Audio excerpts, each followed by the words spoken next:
ময়মনসিংহের ঈশ্বরগঞ্জে টানা বৃষ্টিতে ব্রহ্মপুত্র নদের ওপর স্টিলের একটি সেতু ভেঙে বিপাকে পড়েছে ১৫ গ্রামের মানুষ।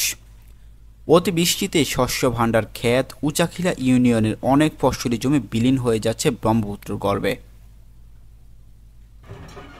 বুধবার ভোরে উচাখিলা ইউনিয়নের উচাখিলা বাজার থেকে মরিশাল গ্রামে যাওয়ার সড়কে বটতলা মোড় সংলগ্ন সেতু ভেঙে চরম বিপাকে প্রায় ১৫ গ্রামের ২০,০০০ মানুষ।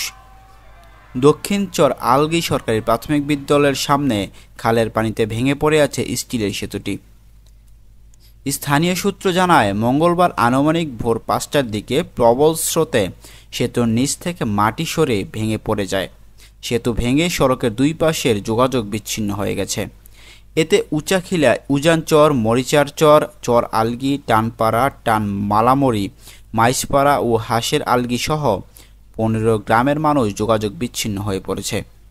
এছাড়াও ঈশ্বরগঞ্জ, উচাখিলা, রাজীবপুর এবং ব্রহ্মপুত্র নদের পার হয়ে ত্রিশাল, কালীবাজার, ময়মনসিংহে প্রতিদিন হাজার হাজার লোকজন যাতায়াত করত এই সড়ক দিয়ে। সময় বাংলা, মাহমুদ হাসান, ঢাকা।